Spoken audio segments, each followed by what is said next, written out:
Je vais faire une introduction à LinkedIn, qui est un réseau social professionnel vraiment incontournable dans le monde du travail. Qu'est-ce que LinkedIn? Alors LinkedIn, c'est un réseau social professionnel qui a été fondé en 2002, mais lancé en 2003. C'est utilisé pour le réseautage professionnel, la recherche d'emploi et le partage de contenu professionnel. Donc là, comme on peut le voir sur cette image, j'ai mis mes statistiques, donc à l'époque, 1500 vues de profil, 3708 impressions de poste et 104 apparitions dans les résultats de recherche. Donc pourquoi utiliser LinkedIn? Pour le réseautage, comme je l'ai dit, il faut se connecter avec les professionnels du domaine dans lequel on recherche un emploi. Pour des opportunités de carrière, donc trouver des offres d'emploi et suivre les entreprises. Et pour avoir une marque personnelle, c'est-à-dire développer sa présence en ligne en partageant du contenu. Donc là, par exemple, j'ai mis mon propre profil. Donc, une photo professionnelle avec le fond qui rappelle le fond ici de la bannière. Une bannière parlante, pas juste mettre son nom et son prénom, mettre également ce qu'on fait. Donc, par exemple, moi, je suis formatrice. Je rédige également. Et là, je fais la conception web ici. Ensuite, on a le titre en dessous. Donc, formatrice, conceptrice e-learning, conceptrice développeuse d'applications. Donc, on évite le doublon du conceptrice. Auto-entrepreneuse. Où est-ce qu'on peut me trouver sur Toulouse? Donc, bien sûr, je travaille également en France, à distance. Mais je me déplace aussi. Et là, par exemple, bon, c'était avant, mais ça peut toujours être le cas, ça change cette phrase. C'est évaluer mon budget de formation, c'est un endroit où on veut rediriger ses potentiels clients. Donc, qu'est-ce qu'il faut pour créer un profil LinkedIn? Comme je l'ai dit, une photo de profil. Il faut utiliser une photo professionnelle, mais une photo où on est souriant aussi, une photo avenante. Il faut un titre professionnel. Il faut être précis, mais accrocheur également. Un bouton d'appel à l'action, c'est celui que j'ai montré juste en dessous. Par exemple, formez-vous avec moi. Les infos, les services, sélection, les expériences et formations. Donc détailler ses expériences professionnelles et éducatives, licences et certifications, les projets, le bénévolat, les compétences et les recommandations. Alors, tout ça, on va le revoir ultérieurement. Mais tout d'abord, comme je l'ai dit, créer un profil LinkedIn, photo de profil, il faut utiliser une photo professionnelle. Donc, comme on peut le voir en soi, là sur cette photo, je suis plutôt souriante, je dirais plutôt avenante. C'est ce qu'il faut en fait. Il ne faut pas avoir une photo trop sérieuse qui montre une photo de permis de conduire, pour faire simple. Il faut quand même montrer qu'on est quelqu'un qui est social. Voilà. Et ensuite, on a la bannière au dos où, comme je l'ai dit, on rappelle notre métier, ce que l'on fait. Le titre professionnel, précis et accrocheur. Donc ici, on a le titre. Formatrice, conceptrice e-learning, conceptrice développeuse d'applications, auto-entrepreneuse. On a le bouton d'appel à l'action, ici. Évaluer mon budget de formation. Alors, il peut changer, il peut être amené à évoluer. Ce n'est pas parce que j'ai mis ce titre à un moment T que je dois le garder tout le temps. Bien sûr, tout évolue dans la vie. Mais ça doit amener les clients à se dire, ah, je vais cliquer dessus et voir ce que je peux faire avec ce budget de formation que j'ai. Ensuite, donc les infos, ça c'est très important, c'est une étape vraiment importante. Pourquoi? Parce qu'ici, c'est le côté un peu commercial dans les infos. On ne met pas bonjour, je m'appelle Adeline, j'ai 30 ans et je suis conceptrice développeuse d'applications. Point. Non, ce n'est pas ça. Dans les infos, on doit avoir le côté commercial comme je l'ai dit, c'est-à-dire vous envisagez deux points et on s'adresse aux recruteurs.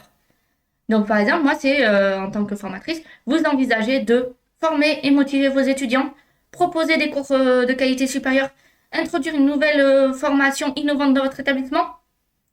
Et il y a les trois petits points. Et donc si la personne veut en savoir plus, elle clique sur voir plus. Et à ce moment-là, ça va découler tout ce qui s'ensuit, c'est-à-dire vraiment une autre présentation de qui je suis moi. Mais tout d'abord, on doit l'appâter la personne. Donc tout l'intérêt d'avoir sur 4 lignes cette manière d'écrire en fait, d'être un peu vendeur, un peu commercial. Et ensuite, on met les compétences principales. Alors moi, vu que je fais de la rédaction, forcément, je l'ai mis bureautique. J'ai mis de la formation, animation de formation, de la rédaction et de l'e-learning. En soi, là, on ne peut pas en mettre plus, mais il y aurait aussi la programmation. Il faut vraiment trier les compétences. Et là, donc, quand on clique sur info, comme je l'ai dit tout à l'heure, il y avait le voir plus. J'ai cliqué sur info, sur voir plus, justement, dans l'info. Et ça fait bonjour, je suis Adeline, experte, etc. Donc, comme on peut le voir, à chaque fois, la suite s'est déroulée en fait. J'avais mes 4 lignes, on clique sur voir plus, et là, on en sait plus. Dès le moment où le recruteur clique sur voir plus, c'est gagné. Maintenant, les services. Alors, les services, c'est les services qu'on peut proposer sur LinkedIn. Donc, par exemple, les services de formation, de rédaction de CV, de développement de base de données, etc. Tout service que vous êtes apte à proposer. C'est-à-dire, vous avez une compétence particulière, vous devez la mettre, tout simplement. La sélection. Alors ça, c'est important, parce que dans la sélection, c'est là où on peut vous retrouver. Donc, par exemple, si on prend ComeUp, moi, on peut me retrouver sur ComeUp. Donc là, il y a le lien de mon profil ComeUp.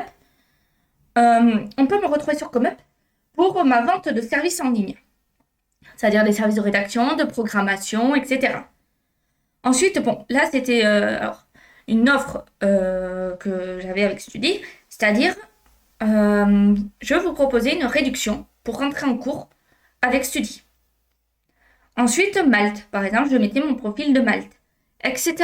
Donc, on peut en mettre plusieurs. Bon, à la fin, on arrivait sur voir plus, parce qu'on arrivait au bout, on ne pouvait pas en mettre plus, on peut en mettre 4-5.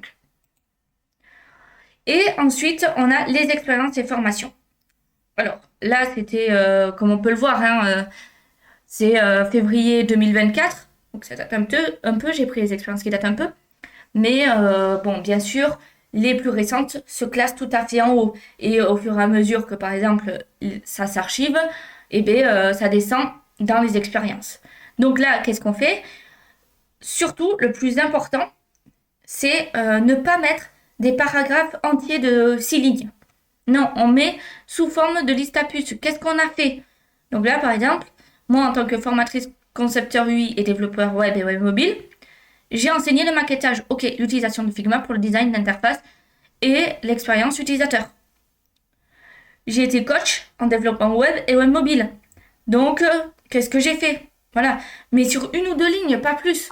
Parce que sinon, ça fait trop et le recruteur ne lit pas. Bien qu'on puisse se dire l'importance des mots-clés, etc. Parce qu'un recruteur, on ne se ment pas, il va utiliser des logiciels pour cela et vous contacter de manière automatique. Là, l'important, c'est également que ce soit quand même succinct. C'est-à-dire que s'il a envie de passer du temps sur votre profil à lire, que au bout de 6 lignes, il n'en est pas marre. Donc voilà. Les formations maintenant. Concernant les formations, pareil, on met le nom du centre de formation, le niveau, donc qu'est-ce que c'est comme diplôme. Donc moi, c'est des titres professionnels. Ici, on met si on est admis ou pas. Donc celui-là, bon, il est en cours encore. Et là, on met le résumé. Donc l'expert en stratégie de développement digital forme des professionnels responsables de points de la stratégie numérique des entreprises, etc. C'est-à-dire, je n'ai mis que sous forme de liste à puces. Alors là, j'ai mis sous forme de tiret, mais en soi, bon, essayons de garder quand même une cohérence visuelle. Là, c'est pas le cas. Donc voilà, il faut corriger. Dites-vous de toute manière qu'un profil, ça s'améliore tout le temps. On ne passe pas 5 minutes dessus. C'est tous les jours, ça se travaille si on a du temps. Sinon, on essaie de se caler un créneau pour le faire. Ensuite, les licences et certifications. Alors moi, j'ai LinkedIn Learning, donc si vous consultez mon profil, forcément, vous verrez beaucoup de certificats LinkedIn Learning. Mais il faut savoir que LinkedIn Learning, c'est très bien, mais c'est payant. Donc vous avez le premier mois gratuit. Et ensuite, il faut payer. Donc voilà, vous mettez le certificat, l'endroit où vous avez eu le certificat. Donc si vous n'avez pas d'idée, il y a FunMOOC, il y a Open Classroom, il y a LinkedIn Learning, et il y a Solo Learn aussi pour le code. Il y en a plein d'autres. Donc à vous de trouver celui qui vous intéresse. Alors, bien sûr, en certificat, la priorité, c'est ceux qui donnent des attestations, des badges, ce genre de petits papiers, si on peut dire ça comme ça, pour prouver que vous avez la compétence. Si vous ne l'avez pas, si en fait le centre de formation ne le délivre pas, essayez de trouver un qui délivre en fait. C'est plus intéressant. Ensuite, donc les projets. Alors les projets c'est intéressant, c'est pour mettre les projets que par exemple vous avez travaillé au sein d'une entreprise ou alors vous avez collaboré au sein de l'école. Vous avez par exemple collaboré pour les portes ouvertes. Très bien. Là, vous pouvez mettre projet porte ouverte au sein de tel lycée, telle année. Voilà. Avec, vous mettez le nom des personnes avec qui vous avez collaboré. Ça vous fait une sorte de pub visuelle entre vous. Pour ce qui est du bénévolat, donc moi j'en ai marqué qu'un seul, mais j'en ai fait plusieurs bien sûr. Donc là, par exemple, j'ai été mentor à Unicité de février 2024. Bon, c'était jusqu'à aujourd'hui. Bon, là j'ai renouvelé, je suis dans un nouveau cycle, donc c'est février 2025 maintenant jusqu'à aujourd'hui. Donc qu'est-ce que j'ai fait? J'ai fait correction et conseils sur CV, explication et mise à jour d'un profil LinkedIn, mise en place de la e-réputation et des connexions sur LinkedIn, découverte des plateformes pour du travail, Hello Work, Indeed, Météo Job, etc. Et l'inscription au CPF. Parce que je me suis rendu compte que, bon, alors ceux qui rentrent en formation le savent, mais des personnes qui sont par exemple à Unicité ou dans le monde du travail ne savent pas forcément pour le CPF. Et pourtant, c'est quelque chose d'important le CPF. Quand on travaille, il se remplit. Donc, on peut se payer des formations avec. Donc, j'ai aidé la personne à s'inscrire au CPF et elle a pu voir le montant qu'elle avait sur son compte CPF. Concernant maintenant les compétences. Alors, les compétences, moi, je conseille de les remplir en dernier.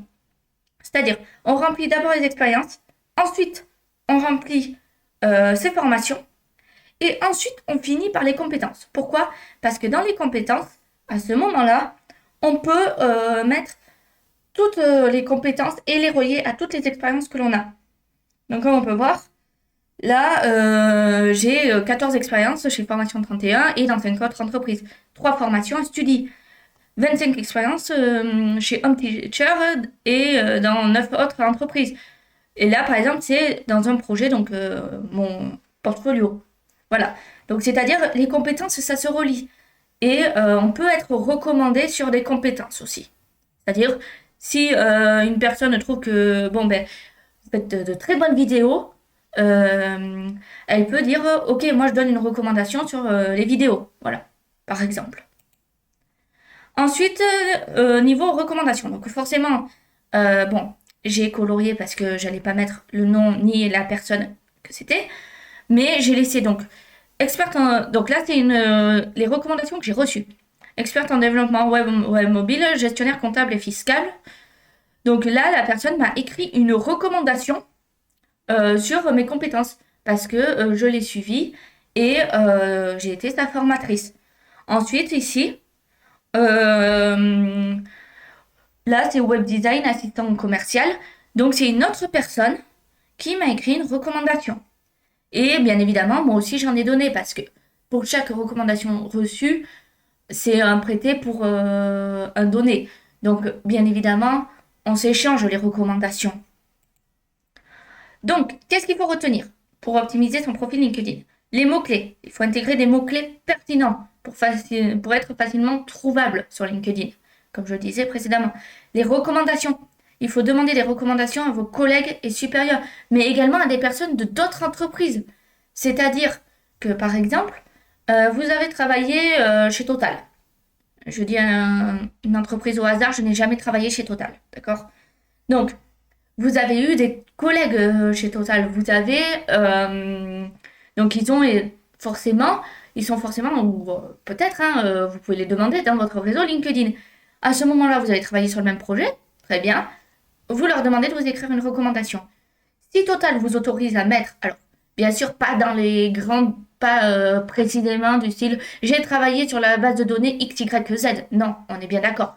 Mais si Total vous autorise à dire sur quel projet approximativement vous avez travaillé au sein de son entreprise, alors bien sûr vous leur demandez au préalable, vous pouvez le mettre dans les projets et relier le collègue en question.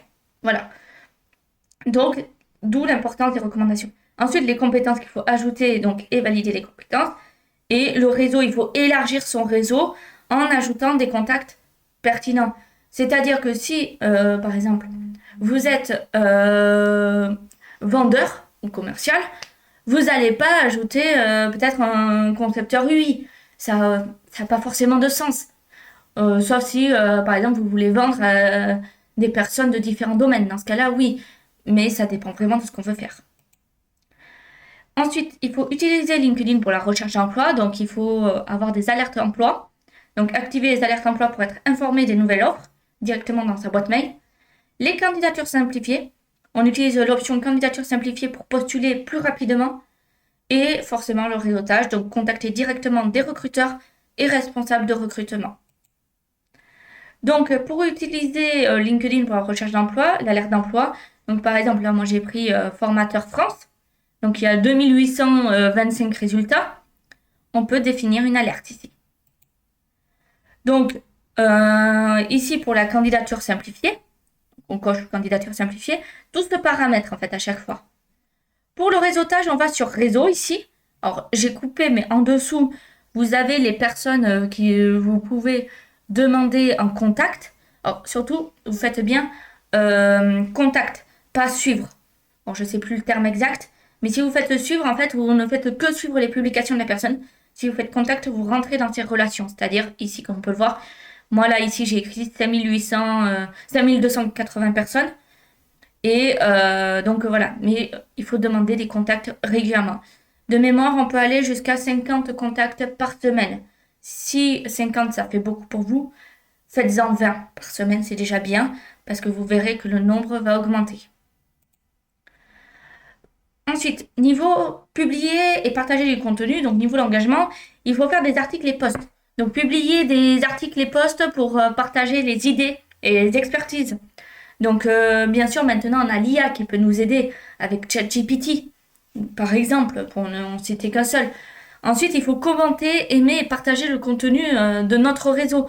C'est-à-dire, pas juste je commente son article, je vais le repartager en le commentant.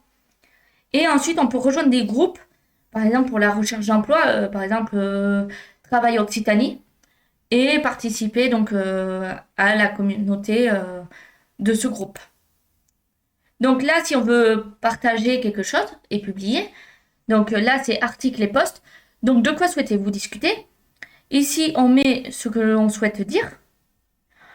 On va donc soit on va poster directement en cliquant sur post, soit ici, on peut paramétrer le jour et l'heure. Alors moi, je vous recommande de paramétrer. Donc par exemple, si c'est votre premier post tout court de votre vie, vous le mettez quand vous voulez, hein, c'est-à-dire si vous voulez le mettre maintenant, vous le mettez maintenant. Mais si c'est des postes réguliers que vous voulez faire, vous paramétrez et vous mettez l'heure entre 6 et 8 heures du mat. C'est à peu près les heures. 6 heures, c'est l'heure à laquelle la personne s'apprête à partir au travail, ce genre de choses. Et 8 heures, l'heure à laquelle elle arrive. Donc en général, 8 heures, peut-être qu'ils ne commencent pas encore le travail, qu'ils commencent soit à 8h30, soit à 9 heures. Donc ils regardent leur téléphone, LinkedIn, qu'est-ce qui se passe, etc. Ce genre de détails. Niveau engagement, donc là, c'est poster régulièrement. C'est-à-dire, par exemple, on a fini un certificat, on a fini un travail, on a fini quelque chose. On poste ce qu'on a fini de faire pour que, comme on peut le voir, les gens ici commentent, like, ce genre de choses. Donc, pour ce qui est de LinkedIn Premium, il y a des fonctionnalités avancées. Donc, pour accéder à des fonctionnalités telles que InMail, des informations détaillées sur les candidats et les entreprises et des cours LinkedIn Learning, comme je l'ai dit, il faut payer, forcément. Sauf LinkedIn Learning où il y a un mois gratuit, ça je le sais. Pour la suite, je ne sais pas. Pour les avantages, il faut améliorer les chances de trouver un emploi et développer ses compétences. Donc, pour les meilleures pratiques et quelques conseils, il faut rester authentique. Donc ça, c'est normal. Et honnête dans ses interactions. Il faut être régulier. Donc, c'est-à-dire être actif et publier régulièrement du contenu.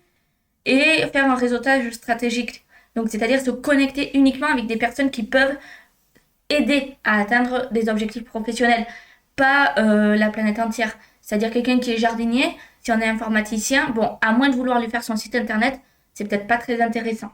Voilà.